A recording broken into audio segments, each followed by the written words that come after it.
I don't have my mic set up yet. Oh, that's too high.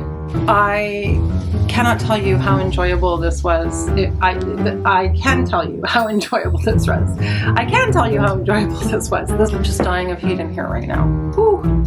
I hope I'm not buckling under pressure here. I'm not buckling under the pressure of the heat. I feel like it makes sense and my brain starts to go, that doesn't make sense. So if you know what I mean. So much. Really hit me in the right between the ribs, you know, where your heart is. Oh no, we have a squeaky toilet loose.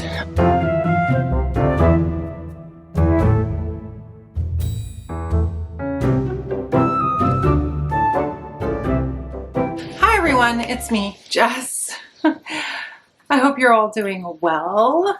I'm here to talk about 6 other books that I read in June. This is part 2 of a 2-part wrap up. You can check out the first part of the June wrap up video that I just posted. It's hot. It's hot. I'm first going to talk about James Baldwin's Go Tell It on the Mountain, which I read as part of Sandy's 1001 book club. She has a challenge where I actually don't know all of the details of the challenge, but she has 1001 book reading challenge. I think it's the list of the 1001 books you're supposed to read in your life or something like that. And she's been very diligent about going through this list, and she's created a book club. This was the choice for June. I decided to read along because this was given to me as a gift at, I can't remember when, my daughter gave this to me as a gift. And so I had it on my shelf, and because I had read Giovanni's Room in the early part of this year and really just was, I really think that what I have to say about James Baldwin, or I'll preface this by saying that I think that James Baldwin is really in a league of his own when it comes to talking about his work.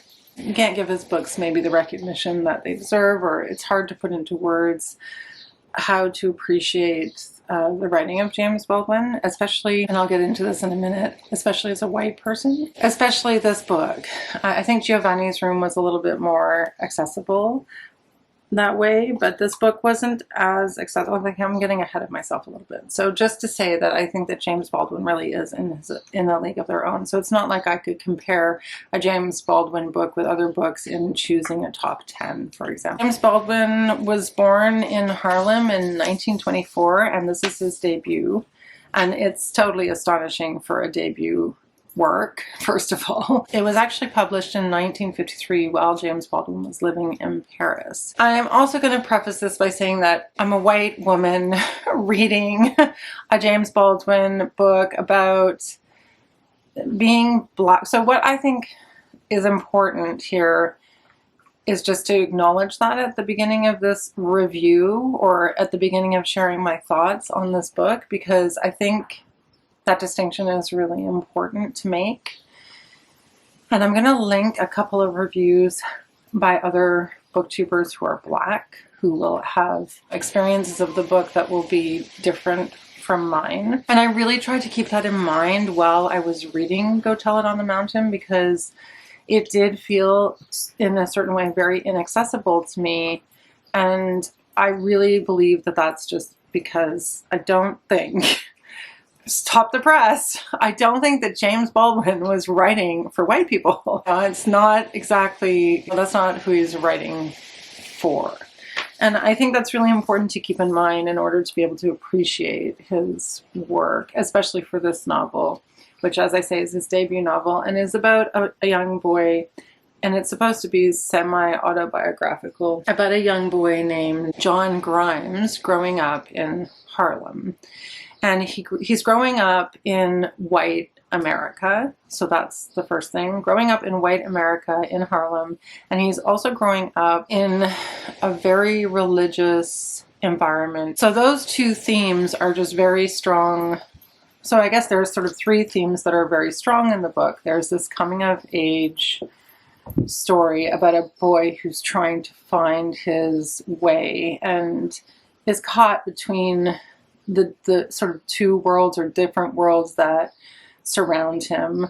One in particular being Harlem and the movie theaters and the city life that surrounds him, and also this religious home and the church where he spends a lot of time. So those two things are in contrast in terms of who he should be, how he should be, what kind of a person he will become, and what will be important to him. So that is really interesting. And then beyond that, there is this whole question of God. There's a lot of talk about God. And I personally am not a very religious person, so some of that also was a bit lost on me because it's just not part of my vernacular, part of my culture. Again, I think that this would be a different reading experience if that was part of your culture. So yeah, so the church, growing up in the church, although there is a lot that Baldwin is doing here that is easy to access about godliness and sin and differences between those two things, and really the hypocrisy of some of the characters, in particular his father. The other thing about the story is about being Black in white America, which is inescapable for the characters in this book, and the impact that that has on their lives, on the way they view themselves, and on their livelihood, their not just place in society, but like on the individual characters themselves and what happens to them and the challenges of that at that time. So all in all, it was quite a harrowing read.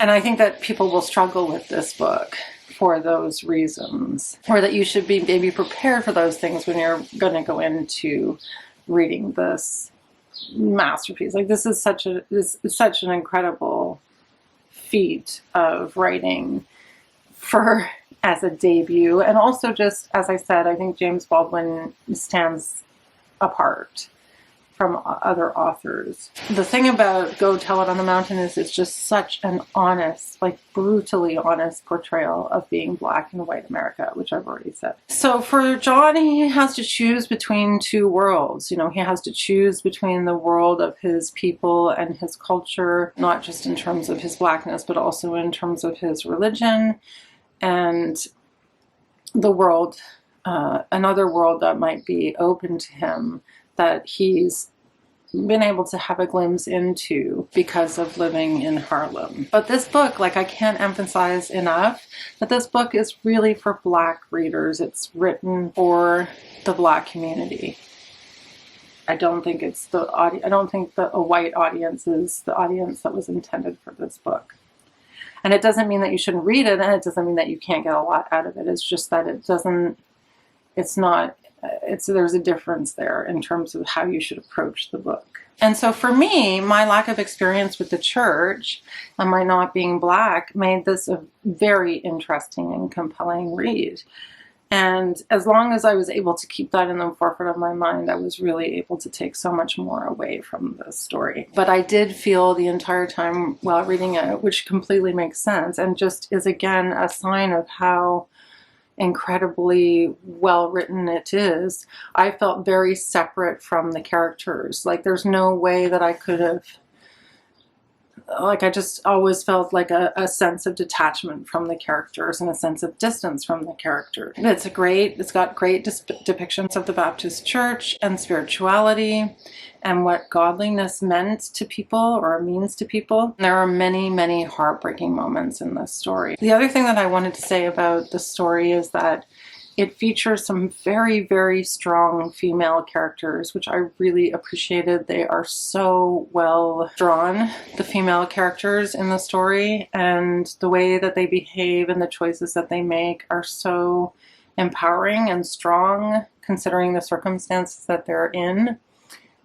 That I thought that also feel like that's kind of now, for me at least, after reading Giovanni's Room and reading Go Tell It on the Mountain, feels like a hallmark to me also of James Baldwin, is just how good he is at drawing female characters and how interesting those characters are, and just in general, drawing characters in general. I really, really loved the female characters in the story, the way that they stood up to the men around them. The book is actually divided into 3 different parts. There are reoccurring characters. Each different part focuses on the story of one of the characters, and they're not going to get too much into the plot. I've marked up a bunch of different places. One of the main characters, Gabriel, John's father, his character, it's his church. He is the character who really falls from grace but is upholding his son to this very high standard. It really brings into focus this hypocrisy of the church and the notion of godliness. And so there's this one scene where he is having an affair at this moment when he's committing this adultery. He writes, "So he had fallen for the first time since his conversion, for the last time in his life. Fallen, he and Esther in the white folks' kitchen, the light burning, the door half open, grappling and burning beside the sink. Fallen indeed. Time was no more. Sin, death, hell, the judgment were blotted out. There was only Esther, who contained in her narrow body all mystery and all passion, and who answered all his need. Time, snarling so swiftly past, had caused him to forget the clumsiness and sweat and dirt of their first coupling. How his shaking hands undressed her, standing where they stood. How her dress fell, at length, like a snare about her feet. How his hands tore at her undergarments so that the naked, vivid flesh might meet his hands. How he protested, not here, not here. How he worried in some buried part of his mind about the open door, about the sermon he was to preach, about his life, about Deborah. How the table got in their way, how his collar, until her fingers loosened it, threatened to choke him. How they found themselves on the floor at last, sweating and groaning and locked together, locked away from all others, all heavenly or human help. Only they could help each other. They were alone in the world." I thought that was a really interesting passage. And so he himself sins in different ways, and in particular, he has this relationship with this woman, Esther, while he's married to this other woman, Deborah. And from it, he has a child. Okay, so that's a bit on falling from God. And then there's another quote about white people and black people in relation to white people. And these are from different characters' storylines in the different parts of the book. In one of the stories, there's a character named Richard, and it's very sad, ultimately, the story about Richard. Elizabeth is talking about how smart Richard is, or asking him how he got to be so smart. And Baldwin writes, "I just decided me one day that I was going to get to know everything them white bastards knew, and I was going to get to know it better than them. So could no white son of a bitch nowhere never talk me down and ever make me feel like I was dirt. When I could read him the alphabet back, front, and sideways. Shit, he weren't going to beat my ass then. And if he tried to kill me, I'd take him with me. I swear to my mother I would." Then he looked at her again and smiled and kissed her, and he said, "That's how I got to know so much, baby." So definitely recommend In a League of His Own. So great. It's my second Baldwin. Feeling good. Feeling like I could read another one tomorrow. So the next book that I read, whoa, this book, Maps of Our Spectacular Bodies by Maddie Mortimer, which I read with a subscriber, Lori. Hi, Lori. This was amazing. I can't believe that this woman, the woman who wrote this book, was born in 1996. I kept saying that as I was reading this book.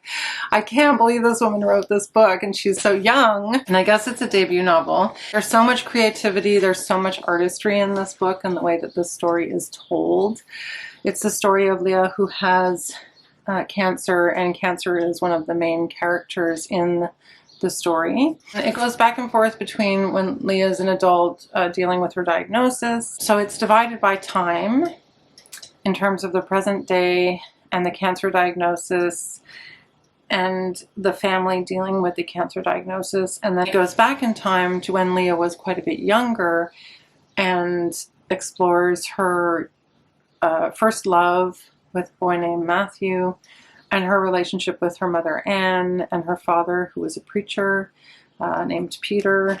And her father actually dies in the course of the book. So it's an exploration of death and life, and it's a meditation on a lot of different things.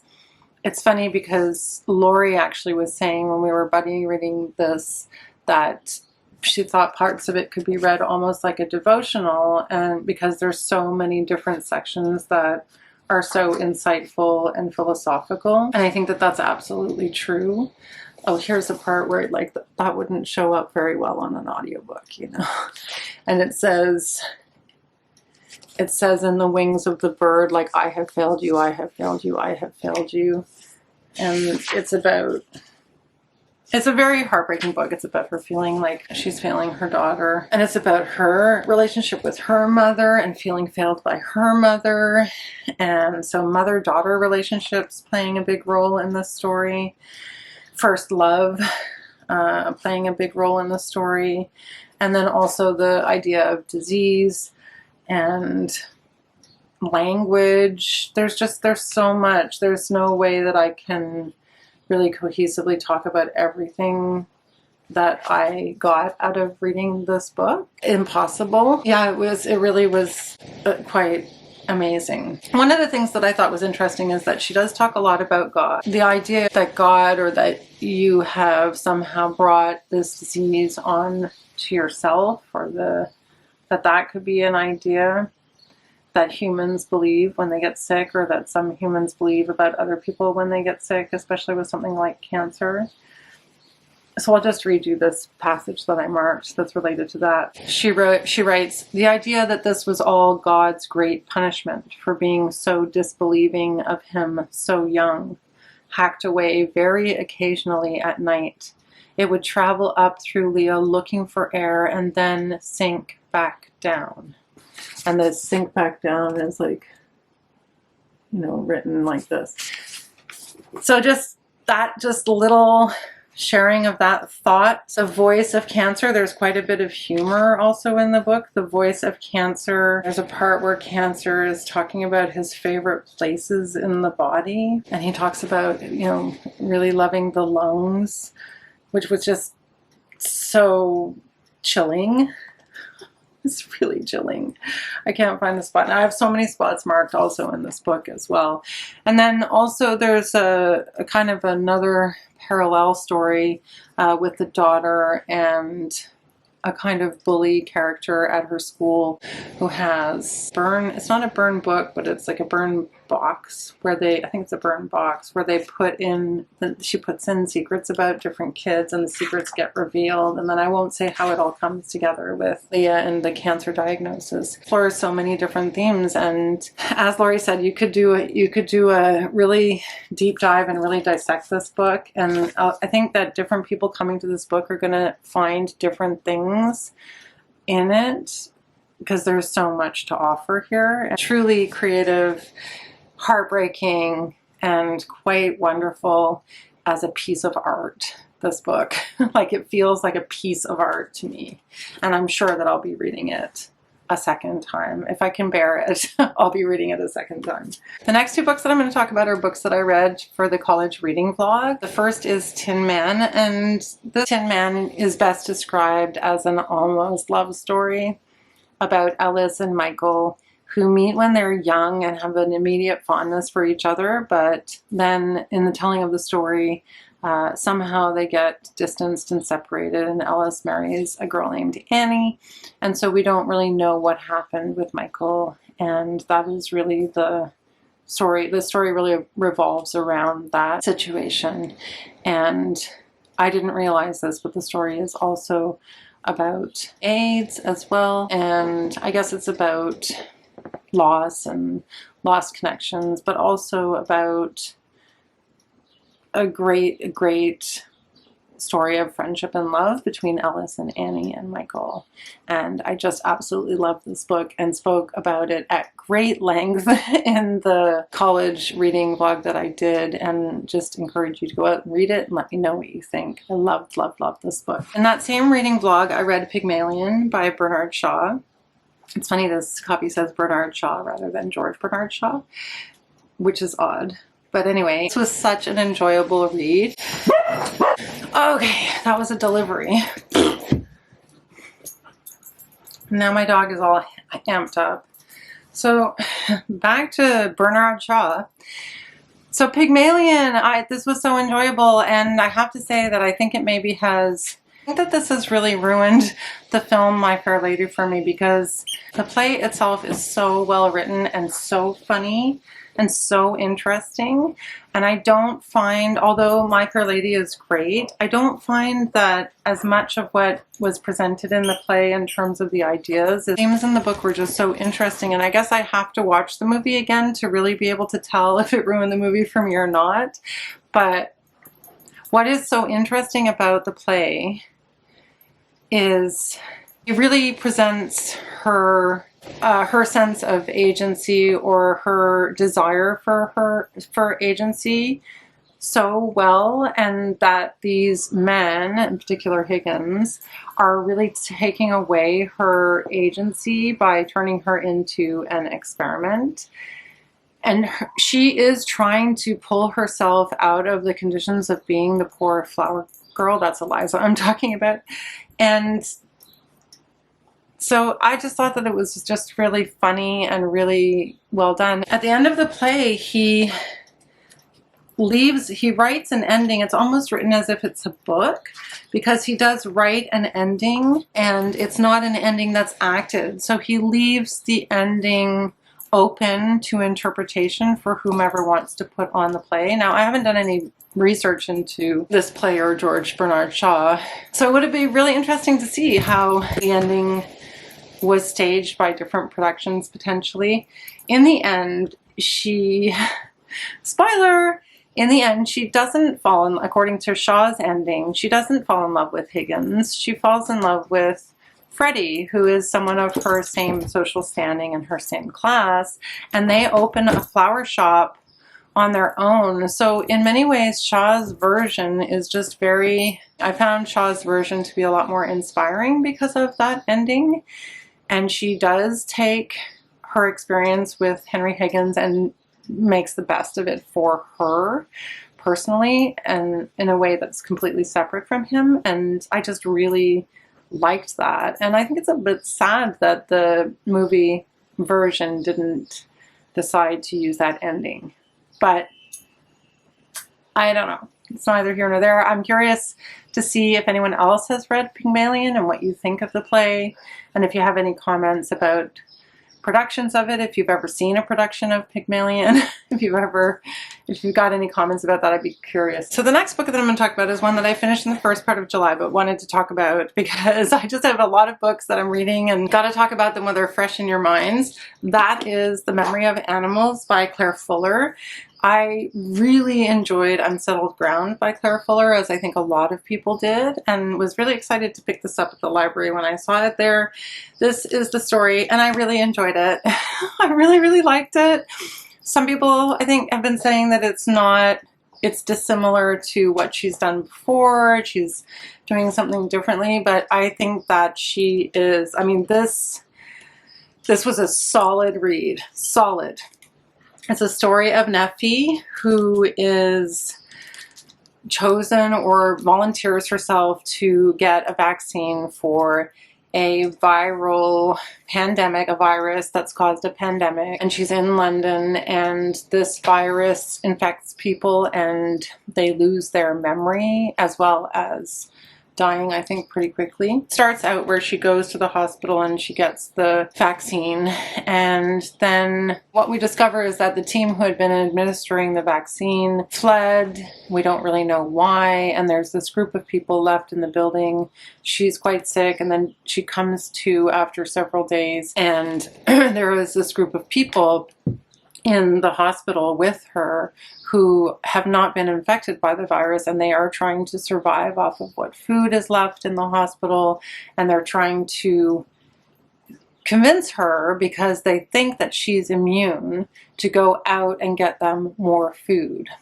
And at the same time, there's another character named Leon who has invented a machine or a technique, I don't know if it's a machine or a technique, where you can go under and revisit very intimately memories from your past. And there's some suggestion that you can get addicted to going back and visiting your memories.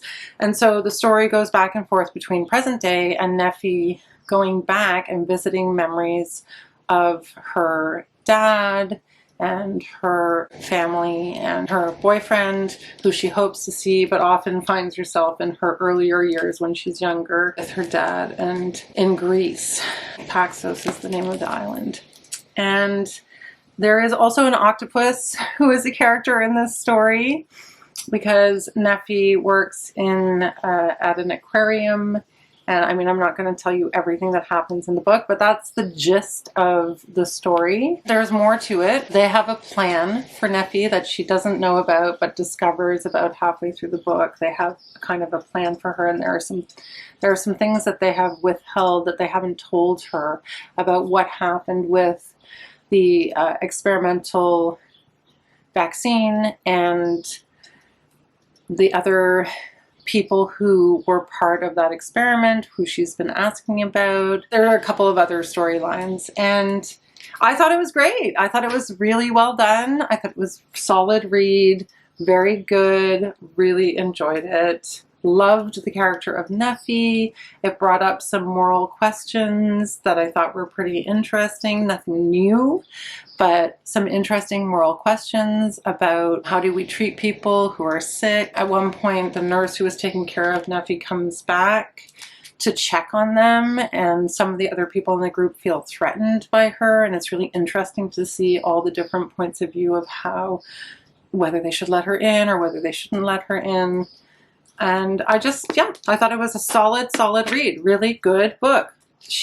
I will read pretty much anything Claire Fuller writes. I had read Bitter Orange and didn't enjoy it very much, so I wasn't certain about this one, but I thought this was great. The last book I'm going to talk about is my June book club's pick for Pride, which was called All This Could Be Different by Sarah Thankam Mathews, which was another really good read. It was a finalist for the 2022 National Book Award. This book surprised me. It was surprisingly fast to read. It's about a woman, a young immigrant woman, trying to build a life for herself in Milwaukee, of all places. It's about kind of found family and the friendships that she forms, and it's about the precarity of her work situation. She's trying to get a visa. There's some things that go down with her apartment and with her boss. And so it's really like a bit of a slice of life, or like a kind of a portrait of what life is like for young people struggling as immigrants in a modern work world. And she is also she falls in love with a woman along the way. So our main character, Sneha, has just graduated from an American university, and she's lucky in the sense that she has a job, albeit in Milwaukee, at an entry-level kind of corporate job in Milwaukee, and she has to move, and she has to try to create some kind of a life there until she gets to the next phase of her life. She makes some friends. She makes a friend named Antigone, and she has a college buddy who she manages to get hired at the same place, so he goes and works with her in the same place. And she talks a lot about her parents back in India and growing up or her life as a second-generation immigrant and the kinds of pressures that particularly has. She's also in love with a woman named Marina, and Marina's character is a really great character as well. So it's really about friendship and found family friendships and this love story with Marina. Sneha's not the best, she's not the most likable character. She has a lot of flaws. And so that was kind of fun to read, a character that wasn't like a perfect character. She does some bad things, and she kind of behaves badly, and she's kind of awful sometimes to her friends and to Marina. It was a really good read. It wasn't like the best book that I read this month, but it was definitely worth my time, and I'm really glad I read it. So yeah, I thought it was a complicated, complex story about this woman's life. and pretty good at capturing the realities for a second generation immigrant and a character who is trying to make her way in the world as that. So that, my friends, is the end of the video. If you made it this far, thank you so much for watching. It was a bit of a long wrap up. As I say, I'm really glad I'm doing this part 1 and part 2 because I don't think there's any way I could put it all together into one video, not without speaking really fast and maybe not making too much sense. Yeah, thank you so much for watching, and I'll see you in the next one. Bye! Initially, and how they presented the ending. I'm trying to do this video while Nola is being crazy. The noise, the fan is going, there's breeze outside, so the trees are breezy, and yeah, we're just trying to stay cool in the summer heat. So yeah, let's get into the remainder of my June wrap up. So this is James Baldwin's debut novel. Oh, and I have to get my notebook because I have some notes on it. Oh, but standing up is hard. I think it's supposed to be somewhat autobiographical. I just feel like this is too close. I'm just gonna zoom you guys up a little bit. Oh no, then you can see my... Ah! Oh. I don't know if that's better or worse.